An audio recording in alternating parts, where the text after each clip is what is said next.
안녕하세요. 조선 미디어 학당 진행을 맡은 조미영입니다. 여러분, 여기 남한에는요 정말 많은 방송국들이 있습니다. 그래서 텔레비전 통로도 수백 개에 이르는데요. 이 수백 개의 통로에서 나오는 여러 가지 영상들을 골라보는 재미가 아주 쏠쏠합니다. 그리고 극장이나 인터넷을 통해서도 전 세계의 영화와 드라마 그리고 다양한 영상들을 만날 수가 있는데요. 북한에서는 상상도 할 수 없었던 그런 환경에서 살고 있습니다. 그래서 오늘 조선 미디어 학당에서는 이런 이야기들을 나눠보려고 하는데요. 함께 얘기 나눠주실 분들 모셨습니다. 안녕하세요. 안녕하세요. 네. 안녕하세요. 각자 카메라를 보면서 인사 좀 해주세요. 네, 안녕하세요. 남인이라고 합니다.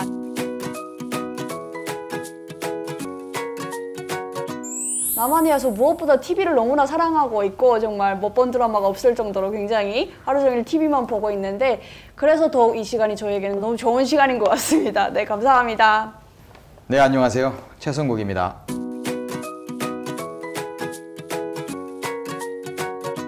네, 북한에서도 만화영화를 만들다가 왔습니다. 한국에 와서 만화영화 만드는 회사가 이렇게 많은 줄 몰랐어요. 충격받았습니다. 네, 반갑습니다. 네, 반갑습니다. 네, 안녕하세요. 박성미입니다.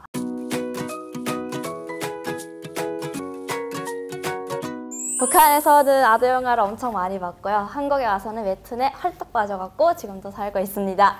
네, 반갑습니다. 잘하셨습니다. 와. 아니 근데 진짜 요즘 들어서 뭐 많이 보고 있는 영상이 있으신가요, 혹시? 미니 씨 TV 끼고 산다면서요? 저는 얼마 전에 정말 인기리에 적용된 드라마, 네. 아, 혹시 네. 우트도 네네네. 아까도 이제 나투더 미트 히하려다가 참았는데 그걸 재밌게 보고 있습니다. 네, 재밌죠. 아, 저는 그 아이돌 이런 건 안 보고요. 네, 그냥 육아 그런 건 아니고 육아 그 영상들을 많이 보고 있어요. 아, 정말요? 아, 그렇게 아이를 키우는 데서 그렇게 많은 정보가 나올 줄은 맞아요. 아기를 낳아 보니까 그 육아 방송을 주로 많이 보고 계시고 육아 예. 방송도 진짜 많잖아요, 종류가. 뭐, 너무 많고 다양하고 네. 저 아이들이 저런 생각을 할 수 있구나 하는 것도 접하면서 너무 새롭습니다. 네. 우리 성미 씨는요? 저는 요즘 먹방을 되게 즐겨보는 것 같아요. 이제 북한에서는 다이어트라는 그런 게 없잖아요. 네. 여기 한국에 오니까 너무 먹을 게 너무 많아가지고 다이어트가 꼭 필요하더라고요. 그래서 먹방을 보면서 다이어트를 열심히 했습니다. 먹방을 보면서 다이어트를 하시는 참으면서 아니, 그냥 대리 만족을 하는 거죠. 물론 북한에서도 몰래 이 당국의 눈을 피해서 영상을 보고는 있다곤 하지만 아직도 북한에서는 계속해서 통제하고 있잖아요. 그래서 그쵸. 쉽게 접하는 게 어렵고 그리고 저희처럼 나 뭐 보고 있어 이렇게 대놓고 얘기하기도 어렵잖아요. 어렵죠. 그래서 답답하신 분들이 많으실 텐데 오늘 이 시간 저희와 함께 하면서 그 답답함을 좀 이렇게 푸는 그런 시간이 되셨으면 좋겠습니다. 네, 오늘 본격적으로 강의를 시작하기 전에 영상물 하나 보고 갈 거거든요. 함께 보시죠.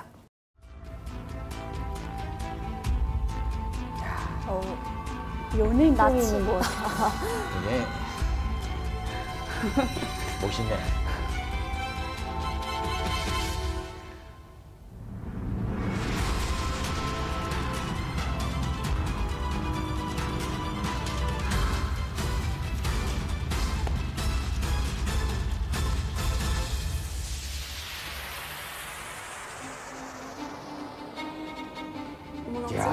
정말 진짜 멋있어. 말이 너무 불쌍해, 라는 어떡해. 말이 나왔어요.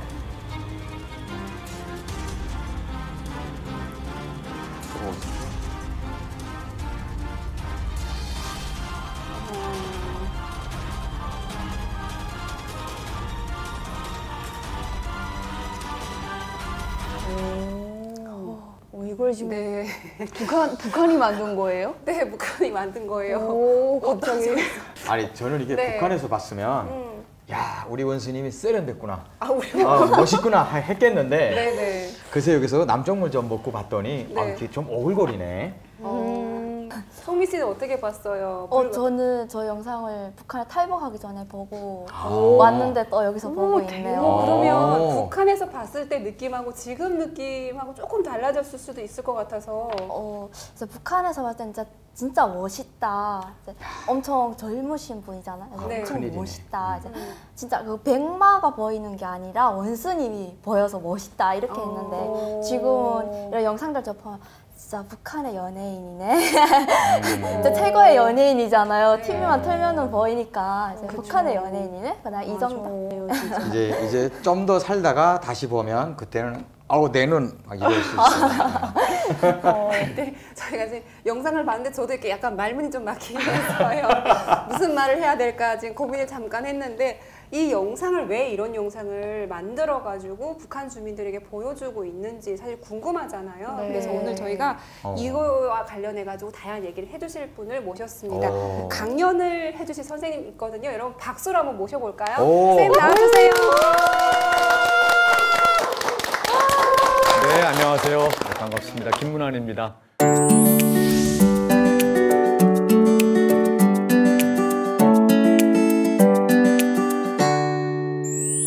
반갑습니다. 아까 그 시작하면서 영상도 옆에서 같이 보셨는데요. 북한 주민들에게 이 북한은 왜 이런 영상을 만들어서 보여주고 있는 걸까요? 글쎄, 제가 여러분들한테 여쭤보고 싶은 그런 대목인데요. 우리가 이제 조금 전에 봤던 김정은 그 동영상과 그리고 이제 지금 또 새롭게 보여드릴 이 영상을 보면서 그 이유를 다시 한번 우리가 찾아봅시다.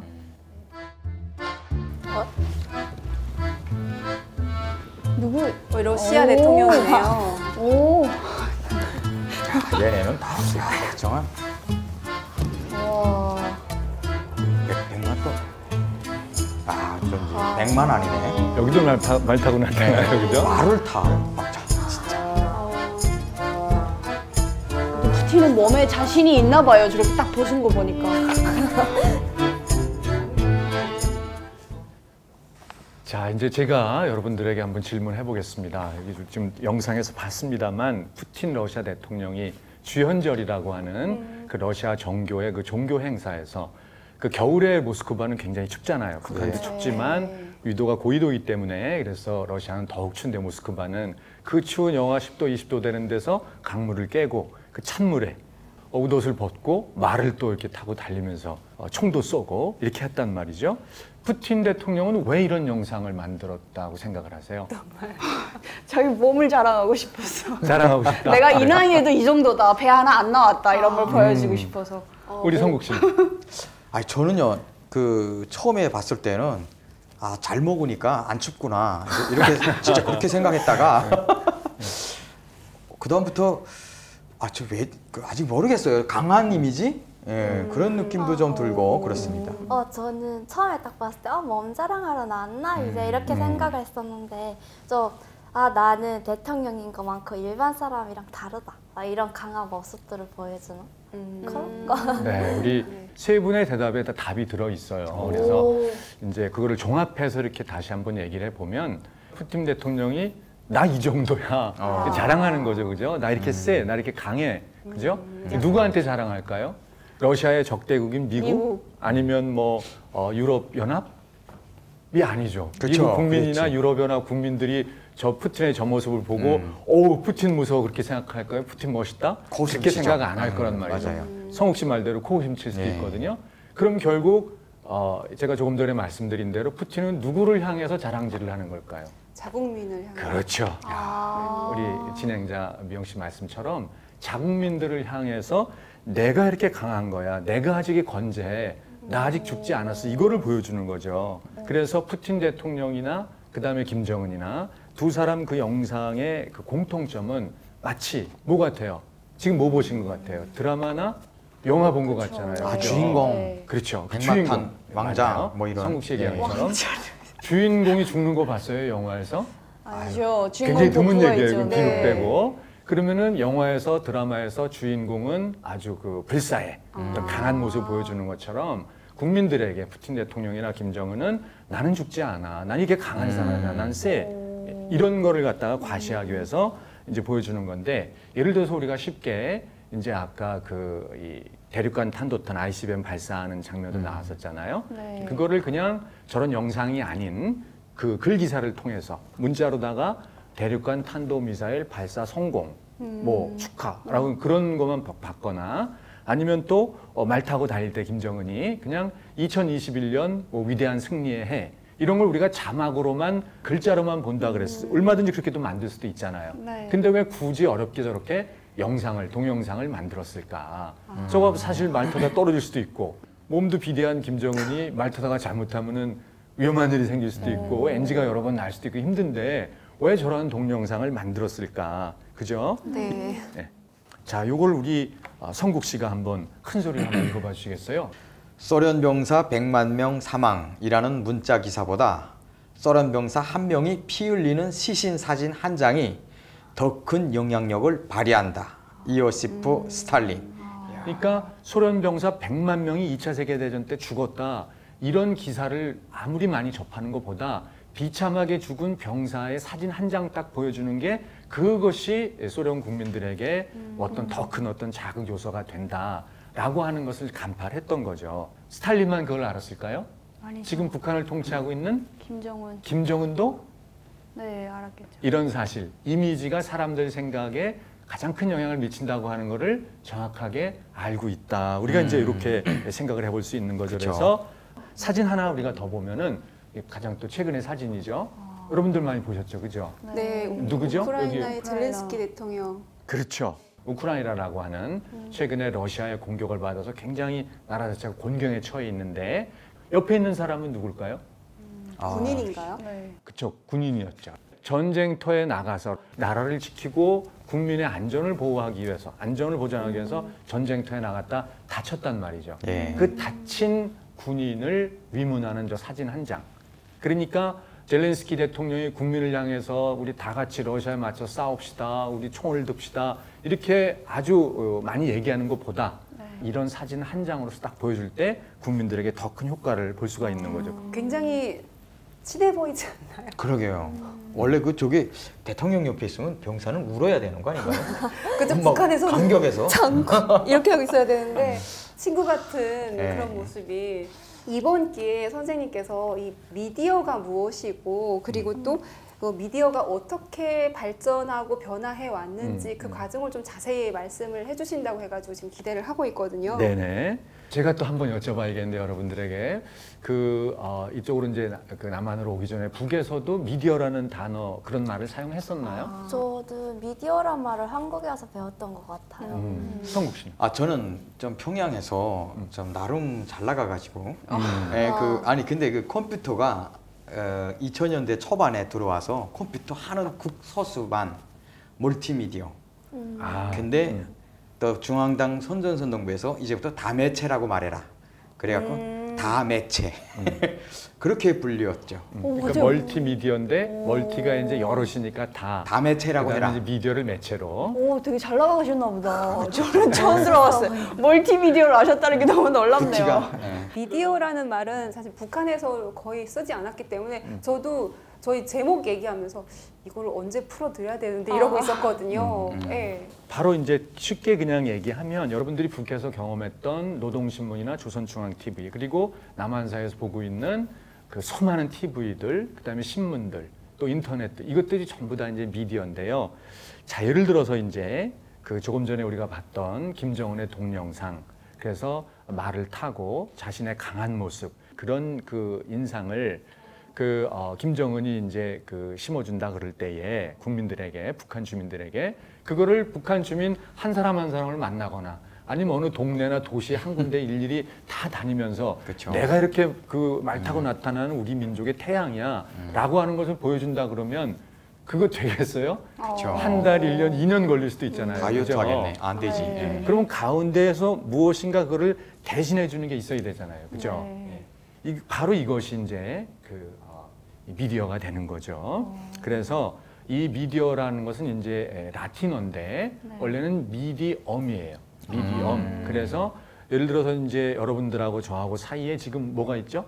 TV. 이 TV가 있단 말이에요. 화면이. 그러면 가운데 있는 것이라는 의미예요. 그리고 이 가운데 있는 것들 해가지고 복수형이 미디어가 되는 거죠. 네. 그러면 자, 이거 우리 미니 씨, 여기 뭘까요? 글자가 있고 나무가 있고, 네, 나무에 쓴 글자. 10. 읽어보라는 건 아니시죠? 10밖에 모르겠어요. 북한에 수령 찬양할 때 나무에 글을 쓰던데. 아, 그랬어요, 북한에서. 예. 야, 아니 언제 얼마나 되셨는데 아직도 이걸 아니, 보고 그걸 미디어 교수님의 미디어 강의를 듣다 보니까 미디어는 나무에다 썼네. 그걸 보고 아주 우리 성국 씨가 정답을 얘기해 줬어요. 아, 그래서 진짜로요? 네, 아, 그 전에. 진짜요? 그러니까 옛날 중국에서 지금부터 한 2000년 전, 2500년 전에 어떤 학자들의 생각이나 또는 왕이라든가 이런 지도자들의 생각을 국민들에게 전달해야 되는데, 이게 전달할 방법이 당시에는 종이도 발명되기 전이니까 나무를 조각내서 저 나무, 저걸 목간이라 그래요. 나무로 만든 네모진 거다. 그래서 목간이라고 부르는데 저 위에다가 그런 생각을 담아서 저거를 국민들에게 보여주고, 그래서 이게 책이 돼서 그래서 학생들 이 공부하는 책도 되고, 그 다음에 이제 정부에서 세금을 얼마를 어떻게 매기겠다. 그러면 그런 어떤 정부의 포고령도 되고, 이렇게 해서 오늘날 마치 그 신문이나 TV 같은 그러한 미디어가 하는 역할을 이 목간이 수행을 했던 거죠. 그죠? 아, 옛날엔 종이가 없을 땐 다 이렇게 나무에 썼었나 보네요. 그렇죠. 이게 나무에 쓰기도 하고, 그 다음에 이제 이 또 중국에서는 갑골이라 해서, 갑이라는 건 이제 거북이 등껍질, 자라나 거북이의 등껍질을 갑이라 그러고, 골이라는 건 이제 소의 그 넓적다리뼈 널쩍한 거, 그래서 그 갑골을 구해가지고 거기다 역시 글씨를 써서 그걸 우리가 갑골 문자라 그러고, 그 다음에 이제 이 서양으로 가면 그 나일강의 이집트, 거기서는 이제 여러분들도 한번 들어봤을 것 같은데 파피루스라고 하는 나일강 하류에 자라는 긴 풀이 있어요. 그 풀을 잘 말려가지고 종이 비슷한 걸 만들어서 파피루스라는 걸 쓰고, 이런 것들이 이제 미디어로 활용이 됐는데, 네. 지금부터 한 600여 년 전에 지금 이제 제가 화면으로 보여드렸죠. 아주 획기적인 미디어 역사의 전환점이 이제 이루어지게 되는데, 이 구텐베르크가 무슨 일을 한 사람일까요? 우리 성국 씨가 한번 얘기해 볼까요? 옆에 활자가 있네요. 아, 그렇죠. 네. 네. 역시 눈썰미가 있어요. 네. 이렇게 작은 하나하나 저것들이 이제 금속 활자. 네. 이제 이 목판 인쇄할 때는 이렇게 이게 판이 하나 있으면 이 목판에다가 문장 자체를 책 한 페이지를 다 새깁니다, 직접. 그래서 한 페이지가 목판 하나가 돼요. 근데 금속 활자는 뭐냐면 여기 있는 글자 하나하나를 다 미리 만들어 놔요. 그렇기 때문에 이 어떤 내용이 오더라도 그 내용에 맞춰서 금속 활자 있는 걸 갖고 탁게 맞춰가지고 다양한 거를 찍을, 그리고 금속으로 만들었으니까 오래 글자를 쓸수 바꿔가면서 계속 쓸 수 있고. 네. 근데 서양의 구텐베르크의 금속 활자는 저 처음으로 1450년경에 구텐베르크가 성경을 한번 찍은 다음에 그것이 순식간에 유럽 전역으로 퍼졌어요. 그래가면서 그전에는 책을 직접 쓰거나 이렇게, 서양에서는 또 목판 인쇄도 없고 주로 다 이렇게 일일이 썼거든요. 이거를 필사본 책이라 그러는데, 그 필사본 책 한 간 가격이 금속 인쇄가 나오기 전에는 그것이 50굴덴이었는데 금속 활자가 나온 뒤로는 5굴덴으로 떨어졌어요. 그러니까 가격이 10분의 1로 떨어진 거예요. 책 한 권 가격이. 쉽게 얘기해서 요즘 우리가 서점에 가서 책을 한 권 살 때 이게 책 한 권이 3만 원이었어요. 그럼 사실 3만 원 책 사기 쉽지 않잖아. 그죠? 근데 10분의 1 떨어져가지고 책 한 권이 3천 원이 됐어요. 3천 원 정도면 사람들이 마음대로 좀 지갑을 열기가 쉽겠죠. 혁명이네. 그렇기 때문에 금속 활자가 나온 뒤로 책이라고 하는 것이 급속도로 보급이 되니까, 그러니까 그 책 속에 담겨 있는 많은 정보와 지식이 보급이 되고, 그러면서 그 뒤로 서양 사회가 동양 사회를 앞서 나가게 되는 이런 이제 정보혁명의 시대가 나오게 되는 거죠. 그 뒤로 그보다 더 편리한 미디어, 전파라는 걸 써가지고 라디오가 나오고 TV가 나오고, 이렇게 하면서 이제 어떤 그 미디어의 새로운 혁명이 나오는데, 자, 여기서 제가 한번 질문을 해볼게요. 우리 남한 사회에서는 2022년 3월 달에 뭐 했죠? 대통령 선거. 그렇죠. 대통령 선거했어요. 근데 우리 민 씨도 선거했나요? 했죠. 네. 근데 내가 누구 찍었어요로 물어보면 선거법 위반 안 합니다. 이제 자, 우리 성국 씨, 예. 이번에 누구 찍었죠? 예. 근데 그 성국 씨가 찍었던 그 사람 만난 적 있어요, 직접? 없죠. 없죠. 예. 우리 미니 씨는 누구 찍었죠? 네. 그 찍은 사람 만나본 적 있어요? 없죠. 없죠. 네. 근데 만나보지도 않은 사람인데 마음에 들고 안 들고를 이미 마음속에 결정을 했어요. 그죠? 네. 예. 난 한 번도 만나본 적도 없는데 그렇지만 우리는 다 누구를 마음속에 좋다 나쁘다를 결정하고 찍었어요. 어떻게 이런 일이 가능할까요? 자, 이거를 성국 씨가 예. 아주 또 우렁찬 목소리로 한번 읽어주세요. 사람들은 미디어를 통해 바깥 세상에 대한 이미지를 머릿속에 그릴 수 있다. 월터 리프만. 이 사람이 월터 리프만이라는 네. 사람이에요. 지금부터 정확히 100년 전에 1922년에 퍼블릭 오피니언이라고 하는 우리말로 하면 여론이라고 하는 책을 썼어요.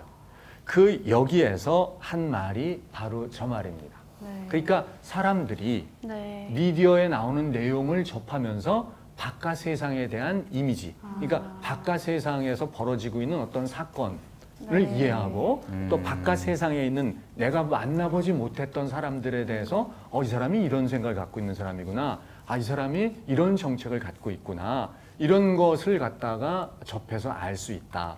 요렇게 이제 얘기를 해 준 거죠. 네. 미디어에서 보여지는 내용대로 저희가 생각한다 그러면 진짜 진실하고는 다르게 생각할 수도 있는 거네요. 굉장히 중요한 지적을 네. 했어요. 그렇기 때문에 진실은 이런 손바닥에 지금 보여드린 이런 안면의 모습인데 이렇게 이 모습을 내가 보여주고 싶어. 그러려면은 지금 우리 진행자님이 지적해 주신 것처럼 미디어를 잘 활용을 하면은 그러면 실제는 이 모습인데 이 모습으로 비춰지게 할 수도 있는 거죠. 오, 나쁘네. 선생님 근데 저는 이거 보니까 그 저희가 북한에서 남조선에 대해서 생각했던 생각들이 있었잖아요. 그렇죠. 네. 그렇죠. 그리고 또 여기 와서 진짜 남조선을 정작 내 눈으로 보게 되니까 네. 좀 또 바뀐 것들도 있고. 그렇죠. 그렇죠. 북한에서는 어떻게 생각했었어요? 남조선에 대해. 저는 이제 그 국정원에만 도착을 하면 너무 부끄러운 이야기지만 약간 그 탈북 특히나 여성들을 몽땅 송고문을 하고 이제 간첩 교육을 다시 시켜서 다시 북한으로 맞아. 들여보내고 진짜로요. 그래서 제가 국정원 도착해가지고 여기가 송고문을 시킨다는 거기에요. 그러니까 조사관분이 내가 너를 그러게 생겼니? 그러시는 거예요. 네, 그런 게 있었어요. 네네. 근데 왜 그런 생각을 하게 되신 거예요? 그게 아무래도 그 노동신문에 보게 되면은 계속 그런 식으로 나오거든요. 뭐 이제 민족 반역자들이 뭐 하나원이라는 곳을 가면 거기서 어떤 일을 당하고 막 그러니까 그걸 보면서 이제 기억이 됐던 게 그런 생각으로 이어진 것 같아요. 네. 저는 뭐 노동신문이나 막 버더 이런 걸 접해서 한국을 본 게 아니라 저희 서학교 1학년 교재 이제 그 남녀당 친구들은 못 산다. 이제 굶주리고 있다. 눈 떼서 네, 판다. 그래서 우리가 이제 빨리 뭘 많이 갖다 줘야 된다 이런 이미지였어가지고 남한이 되게 못 산다라고 생각을 했거든요. 근데 2011년부터 이제 한국 드라마가 엄청 많이 들어오기 시작을 했거든요. 그래서 그런 드라마를 접하면서 와 한국이 저렇게 잘 사는 나라였구나. 그래서 살짝 배신감이 들더라고요. 그런 교과서를 내가 넣고 배웠는데 실제 접하는 건 아니니까. 자, 지금 이제 송미 씨가 아주 정답을 얘기해 주셨는데 그러니까 이 남한 사회를 이해하는 걸 북한이 있을 때에 2011년부터 한국의 드라마가 많이 들어오기 시작하면 다시 말해서 TV를 통해서 영상을 통해서 그죠? 그거를 보면서부터 이제 생각이 바뀌게 됐다는 거 아니죠? 결국은 국민에게 어떤 가치관을 심어주고 또 국민을 자신이 원하는 방향으로 이렇게 통제를 하고 싶다. 정치인들은 또 지도자들은 통치자들은 그런 생각을 하고 싶지 않겠어요, 그죠? 네. 그럴 때 결국은 TV 미디어, TV라고 하는 미디어를 갖고 이 국민을 통제하기가 훨씬 쉬워지는 거죠. 그 라디오라고 하는 미디어는 이제 1910년대, 그러니까 1차 세계대전이 끝나고 1920년쯤에 미국에서 먼저 시작되고 그다음에 영국, 또 프랑스, 일본 이런 순서대로 시작이 되거든요. 근데 TV는 이제 1930년대에 시작이 되는데 자, 그럼 제가 질문 하나 드릴게요. 그러면 TV는 세계에서 어떤 나라에서 먼저 시작이 됐을 것 같아요? 미국일 것 같아요. 미국일 것 같아요, 민희 씨는. 네. 네, 우리 성국 씨는. 저는 아무래도 이 영상 쪽 전문 직업이다 보니까 제가 알기로는 인도에서 그 그림자를 통해서 TV 시청을 제가 알기로는 되게 그렇게 성국 씨 오늘 여기 잘 나왔어요. 아, 그래요? 공부를 다시 제대로 해야 되겠어요. 싹 다 바뀌고 있습니다. 그래요. 그래서 제가 힌트를 다시 드리면 TV를 통해서 국민을 통제하고 싶어하는 나라. 그럼 어떤 나라일까요? 우리 미영 씨? 독일이었을 것 같아요. 그렇죠. 네. 1930년대에 전 세계에서 처음으로 프랑스와 함께 독일이 제일 먼저 TV 방송을 시작해요. 그러면 1935년, 36년 베를린 올림픽이 일어나고 그럴 때에 독일을 통치하고 있는 독재자는 히틀러니까 히틀러가 독일 국민을 통제하기에 가장 좋은 수단으로서 TV라는 미디어를 고른 거죠. 네. 이제 1939년부터 유럽에서 2차 세계대전이 일어나는데 2차 세계대전 기간 중에는 이제 TV가 중단이 되고 1945년도에 2차 세계대전이 끝나고 그리고 이제 TV가 재개가 되는데 어느 나라가 제일 먼저 TV를 재개했을까요? 전 세계에서.